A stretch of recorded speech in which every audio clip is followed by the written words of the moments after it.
Kung nakayanan mong tiisin ang iyong pamilya at magulang, darating din yung araw na kaya ka rin nilang tablahin. Ako po ang inyong lingkod, Tagapanood TV. Isang mabiyaya at masaganang araw sa ating lahat.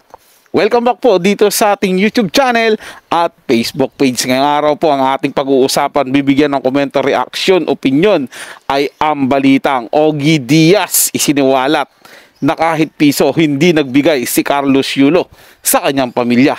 At yan po ay galing sa channel ni Showbiz Trend Update. Nasa description po yung link na kanyang channel. Bisitahin po at pakisuportahan na rin. At sa mga bagong napadaan lang po dito sa ating channel, huwag niyo po sanang kalimutan na mag-subscribe. Hit niyo na rin po notification bell para lagi po kayong updated sa mga bago pang video na ating ilalabas. Share, like, and comment din po kayo mga tagapanood. Atin yung babasahin at pupusuan. Kaya naman wag na nating patagalin to. Simulan na po natin ang ating reaction video sa araw na to mga tagapanood. Let's do this! Welcome back sa aking channel. Talent manager Ogie Diaz isiniwalat na kahit piso ay walang ibinigay si Carlos Yulo sa kanyang magulang, kinalimutan na ang kanyang pamilya magmula nang manalo ito ng milyones sa Olympics. Panuurin at pakinggan ang buong detalye.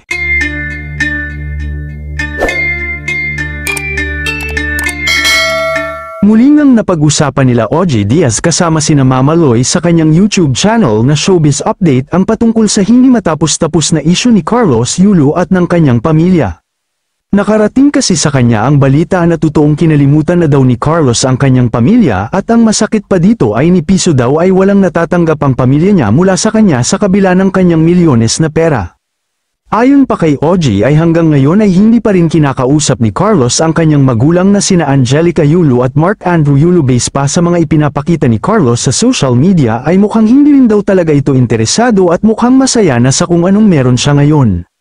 Napag-usapan din nila Ogie ang tungkol sa bahay nila Carlos Yulo na kung makikita daw ay maliit at nagsisiksikan ang lahat ng kanyang pamilya dahil doon din nakatira ang mga lolo at lola niya. Napansin din nila na masyado daw magulo ang kanilang bahay at hindi nakasalansan ang mga gamit nito sa kanilang bahay.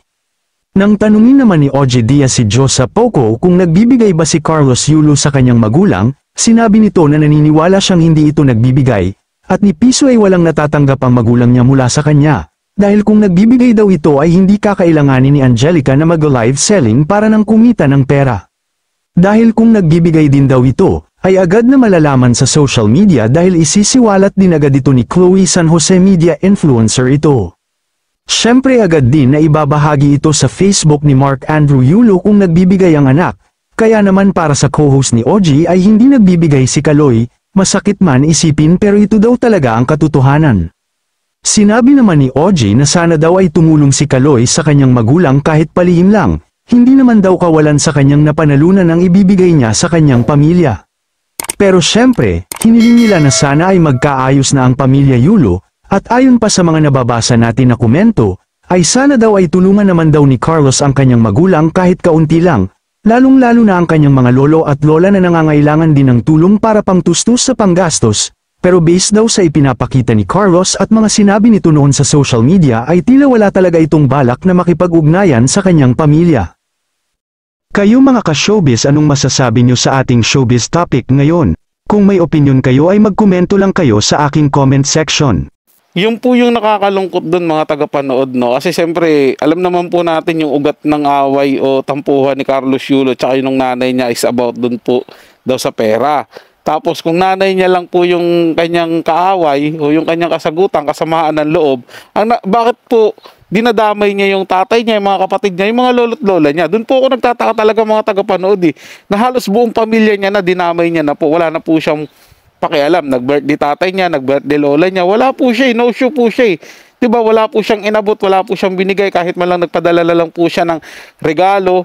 Ganun po dapat mga tagapanood, diba? Kasi nga, isang tao lang naman sa pamilya mo, isang tao lang yung kasamaan mo ng loob. Bakit parang lahat dinamay na? Yun po yung hindi ko maintindihan sa kanya mga tagapanood. At matagal ko na po gustong sabihin yan dito sa channel ko. Ngayon lang po ako nabigyan ng pagkakataon. Kasi akala ko po may maglalabas ng mga balita na about nagbigay si Carlos Yulo sa lola niya, nagbigay si Carlos Yulo sa tatay niya, nagbigay mga ganito. Hinintay ko po yun mga tagapanood . Pero sa nakikita ko, wala po talaga siyang ginawang ganun. Magparamdam man lang sa ibang mga isang parte, ibang mga kaanak niya. sa loob ng pamilya niya, 'di ba? Kahit hindi na po sa nanay niya, mga tagapanood, yung isipin niya na lang yung lola at lolo niya.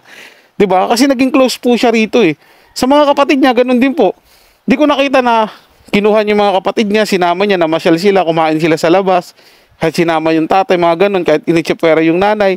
'Di ba? Bagkus lahat po talaga itsapera talikod, mga tagapanood. Wala talaga siyang kinakausap, wala siyang sinasamahan, wala siyang binibigyan. As in buong pamilya Yulo po. Yung hindi ko talaga nakita na inanuhan niya, binigay niya ng oras. At siyempre kahit man lang inabutan ng konti. Wala po mga tagapanood. Mas may nakikita pa po tayo, di ba? Sa pamilya ni Chloe San Jose na sinamahan niya. Pero yung sa pamilya niya, wala po talaga. So yun lang po mga tagapanood. May nagustuhan nyo po yung ating talakayan sa araw na to. At kung kayo bago lang po na napadaan dito sa ating channel, huwag nyo po sana kalimutan na mag-subscribe. Hit nyo na rin po notification bell para lagi po kayong updated sa mga bago pang video na ating ilalabas. Share, like, and comment din po kayo mga tagapanood. Atin yung babasahin at pupusuan. So hanggang sa muli po, ito yung Tagapanood TV. Komento at opinion lamang, wala pong personalan. Paalam po at mabuhay po kayong lahat.